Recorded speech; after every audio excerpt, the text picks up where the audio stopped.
हरियाणा में बेशक सरकार भ्रष्टाचार पर नकेल कसने के दावे करते नहीं थकती, लेकिन स्थानीय अधिकारियों पर इसका कोई असर देखने को नहीं मिल रहा।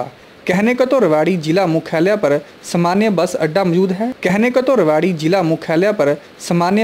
मौजूद है जहां से प्रतिदिन 130 बसों का संचालन होता है। लेकिन हम आपको बता दें, इसके अलावा भी यहां पर एक समानांतर बस अड्डा धड़ल्ले से चल रहा है और यहां से भी रोजाना सैकड़ों अवैध बसों का संचालन हो रहा है तथा अधिकारी सब कुछ जानते हुए भी अनजान बने हुए हैं, क्योंकि एक और जहां उन पर भारी राजनीतिक दबाव है, वहीं दूसरी ओर सिक्कों की खनक भी उन्हें चुप रहने के लिए मजबूर कर रही है। गाड़ियाँ कट में चलती हैं। हाँ, कट में चलती है, जिसकी संख्या सैकड़ों में है। अंदाजन है 30-35 गाड़ियाँ हैं जो कि अपने निर्धारित समय पर नहीं चलती। इस तरीके से कैसे नुकसान होता है आपको? वो गाड़ियाँ सर हमारे आगे पीछे निकलती हैं। जैसे कोई आगे निकल जाती है तो रास्ते में सारी सवारियाँ उठा ले जाती हैं।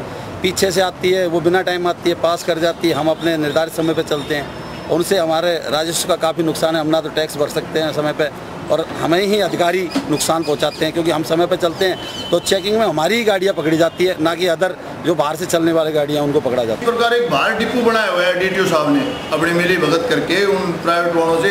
एक डिपो स्तर पर मतलब 100 बसें हैं। हमारे डिपो की भी 130 बसें चलती है, बाहर से 100 बसें चल रही है और डीटीओ साहब की उससे चल रही है परमिशन से। जीएम के पास पावर नहीं है कुछ करने की, उससे रोडवेज को तो लाखों रुपए का नुकसान है। और आधी बार पुलिस वाले में मिली भगत करते, कभी 2-4 दिन आगे पीछे कर देते हैं, लेकिन कभी भी साफ नहीं होता। अभी पूरा उनपट आखिरी तक साफ हो जाए, कोई लाखों रुपए का नुकसान हो रहा है रोडवेज को महीने में। ये बसें कहाँ से कहाँ इनका रूट है, कहाँ से कहाँ? इनके पास कुछ भी नहीं है। किसी के पास तो एक परमिट है, जैसे राजस्थान की ट्रिप है, एक ट्रिप सिंगल आना, दूसरे दिन सिंगल जाना, वो एक ही दिन में 6 चक्कर लगा देते हैं, बाहर से लगा रहे हैं। अगर रोडवेज अधिकारियों व कर्मचारियों की माने तो राजस्थान सरकार ने हरियाणा में बसें चलाने के लिए निजी संचालकों को परमिट दिए हैं। इनमें ज़्यादातर परमिट दिल्ली, झुंझुनू, पिलानी, दिल्ली रूट्स के परमिट हैं। रोडवेज अधिकारियों के अनुसार वह इसके बारे में कई बार धरना प्रदर्शन कर चुके हैं, लेकिन डीटीओ पर इसका कोई असर नहीं। वहीं रोडवेज अधिकारियों के पास एसी का चालान करने के लिए कोई पावर नहीं।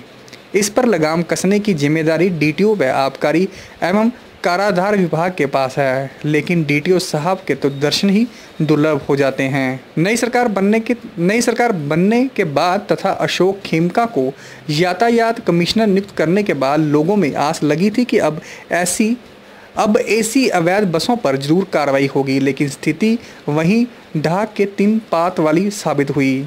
लोगों की उम्मीद सिर्फ उम्मीदें ही बनकर रह गईं। अब देखना ये होगा कि क्या खट्टर सरकार एसी बसों पर लगाम कस पाएगी या फिर दूसरी सरकारों की तरह धंधा पहले की तरह फलता फूलता रहेगा। इन्फॉर्मेशन मिलती क्या, हमारे पास इन्फॉर्मेशन होती भी है कि वो यहाँ से बगैर टैक्स लिए जाते हैं, तो उन पर हमें पिछले महीने और उससे पिछले महीने भी काफ़ी कार्रवाई हुई है और उन पर टैक्स और जुर्माना भी हमने लगाया है। आगे क्या रणनीति रहेगी इनके खिलाफ?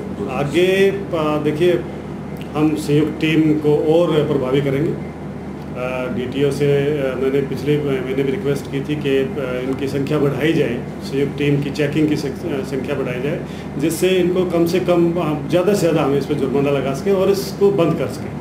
ट्रिप होते हैं गाड़ियों के और ये एक गाड़ियाँ 10-10 चक्कर लगा रही है, जिससे रोडवे विभाग को रोजाना को लाखों रुपए का चूना लग रहा है। किस तरीके से नुकसान होता है हरियाणा रोडवेज? मतलब ट्रिप एक है इनकी और चक्कर लगा रहे हैं 10-10 और इस वजह से ये अवैध तरीके से बाहर से संचालित कर रहे हैं गाड़ी को। इस बारे में कई बार डीटीओ को, डीसी के माध्यम से भी हमने कई बार डीटीओ को ज्ञापन दिए, डीसी को ज्ञापन दिए हैं, लेकिन आज तक समस्या 10 के 10 बनी हुई है।